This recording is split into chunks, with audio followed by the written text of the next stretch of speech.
حضرت علی رضی اللہ تعالیٰ عنہ کے پاس ایک عورت آئی اور اس نے پوچھا کہ یا علی، کیا میرے عملوں میں سے کوئی ایسے عمل بھی ہو سکتے ہیں جو میری اولاد کے لیے خطرے کا سبب بنتے ہوں؟ تو اس پر مولا علی رضی اللہ تعالیٰ عنہ نے فرمایا کہ والدین کے 5 ایسے کام جو کہ اولاد کو موت کے قریب لے جاتے ہیں۔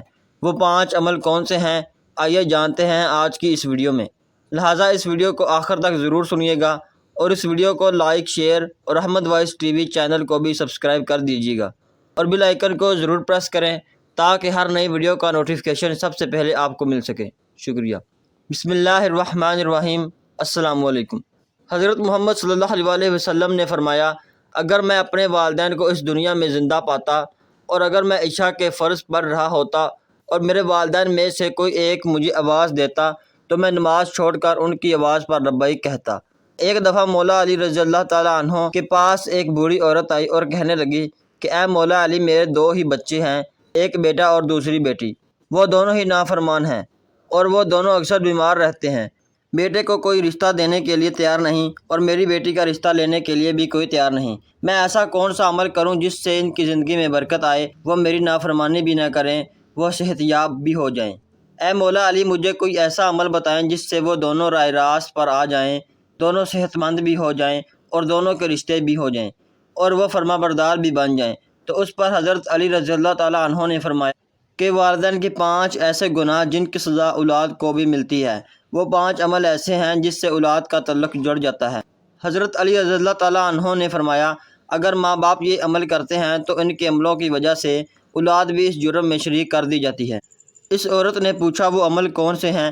تو حضرت علی رضی اللہ تعالیٰ عنہ نے فرمایا وہ 5 عمل یہ ہیں۔ نمبر 1، حضرت علی رضی اللہ تعالیٰ عنہ نے فرمایا کہ وہ والدین جو کہ کسی دوسرے کی اولاد کے بارے میں برا سوچتے ہوں، انہیں دیکھنا چاہیے کہ اگر وہ دوسرے کی اولاد کے بارے میں برا سوچیں گے تو ان کی اولاد بھی اس برے عمل سے بچ نہیں پائے گی۔ اللہ تعالیٰ ان کی اولادوں کے لیے برا کرتا ہے کیونکہ اللہ تعالیٰ بڑی رحمان اور رحیم ذات ہے۔ اللہ تعالیٰ ماں سے زیادہ اپنے بندے سے محبت کرتے ہیں۔ کسی کی اولاد کو پریشانی میں ڈالو گے تو اللہ تعالیٰ وہی نظریہ تمہاری اولادوں پر مسلط فرما دیتے ہیں، کیونکہ جیسا کرو گے ویسا بھرو گے۔ جیسا تم دوسروں کی اولادوں کے متعلق سوچتے ہو، اللہ تعالیٰ وہی نظریہ دوسروں کے ذہن میں بھی تمہاری اولاد کے متعلق بنا دیتے ہیں۔ جیسا تم کسی کی بیٹی کے بارے میں چاہتے ہو، اللہ تعالیٰ ویسا ہی تمہاری بیٹی کے ساتھ کرتا ہے۔ حدیث پاک کا مفہوم ہے کہ نبی کریم صلی اللہ علیہ وسلم کے پاس ایک صحابی آئے اور عرض کی، یا رسول اللہ صلی اللہ علیہ وسلم، فلاں صحابی عورت کو چھپ چھپ کر دیکھتے ہیں۔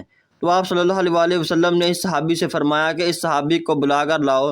جب وہ صحابی آپ کی خدمت اقدس میں حاضر ہوئے تو آپ نے اس سے کہا، تم نے اپنے گھر کی حفاظت کی ذمہ داری چھوڑ دی ہے کیا؟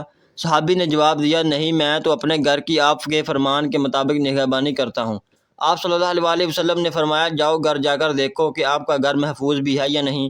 وہ صحابی جب گھر گئے تو دیکھا کہ اس کے گھر کی ایک دیوار گر چکی ہے۔ وہ صحابی واپس آپ صلی اللہ علیہ وسلم کی خدمت میں حاضر ہوئے اور پوچھا، یا رسول اللہ صلی اللہ علیہ وسلم، یہ کیا معاملہ ہے؟ تو آپ صلی اللہ علیہ وسلم نے فرمایا، اگر تم کسی کی عورت کو دیکھو گے تو اللہ تعالیٰ تمہارے گھر کی دیواریں گرا دے گا۔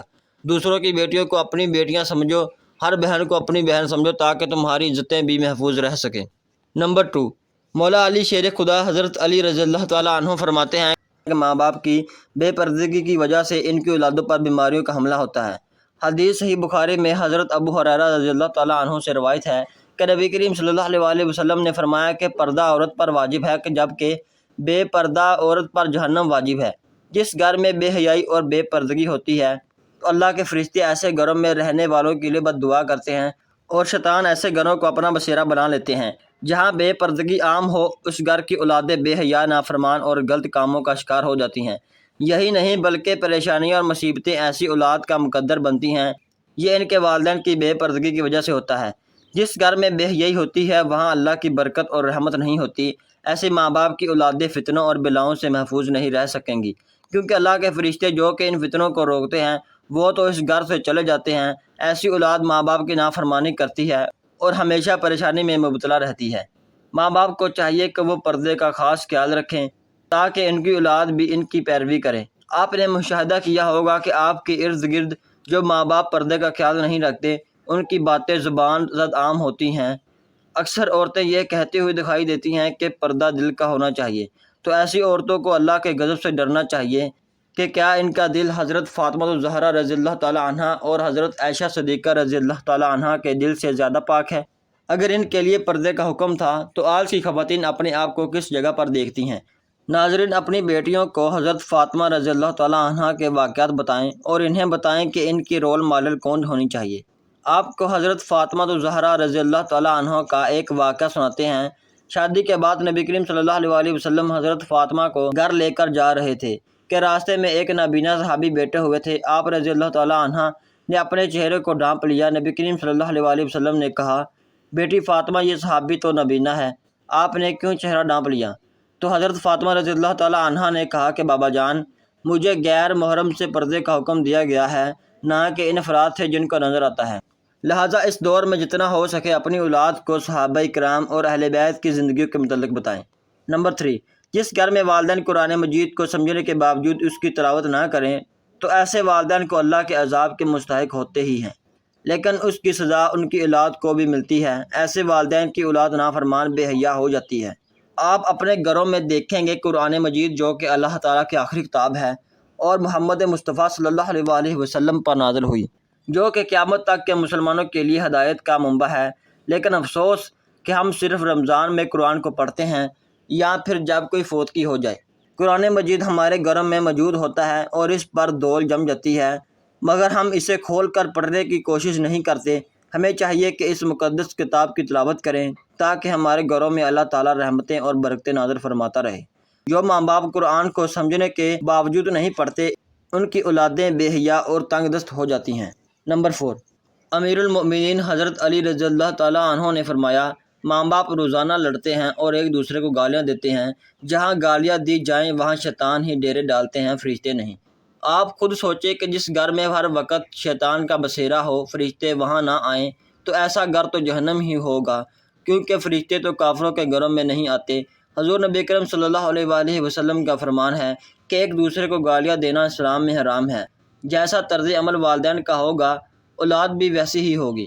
جن بچوں نے ساری عمر اپنے والدین کو لڑائی جھگڑا کرتے، گالیاں دیتے دیکھا، تو ایسی اولاد سے والدین کیسے امید رکھ سکتے ہیں کہ ان کی اولاد فرما بردار ہوگی؟ اس لیے حضرت علی رضی اللہ تعالیٰ عنہ نے فرمایا کہ ماں باپ کو چاہیے کہ دین اسلام میں بات چیت کے جو طریقے بتائے گئے ہیں ان پر عمل کریں تاکہ ان کی اولادوں کو تربیت درست طریقے سے ہو۔ اس طرح آپ کی اولادیں نافرمان اور بے حیا نہیں ہوں گی۔ اپنے گھروں میں نیکی کی باتیں پھیلائیں، اپنی اولاد کو نیکی کا درس دیں۔ اپنی بیٹیوں کو حضرت فاطمہ رضی اللہ تعالیٰ عنہ اور حضرت عائشہ صدیقہ رضی اللہ تعالیٰ عنہ کے واقعات بتایا کریں، ان کے طرز زندگی کے متعلق بتایا کریں تاکہ ہماری بیٹیاں باحیا اور پردہ دار ہوں۔ نمبر 5، حضرت علی رضی اللہ تعالیٰ عنہ نے فرمایا، جو ماں باپ اپنے گھر میں حلال حرام کا فرق نہ کرتے ہوں، حرام وہ نہیں کہ حرام جانور کا گوشت کھا لیا جائے یا کوئی حرام چیز کھا لی جائے، یہ تو قطعاً حرام ہے۔ حرام وہ جو حلال کو حرام کر کے کھایا جاتا ہے، کسی کے ساتھ دھوکہ کر کے اس کا حق کھا لیا جائے، کسی غریب مسکین کا حق کھا لیا جائے تو یہ بھی حرام ہے۔ اگر حرام مال بچوں کو کھلایا جائے تو وہ اولاد نافرمان ہے، بے حیا اور بیماریوں میں مبتلا ہو جاتی ہے۔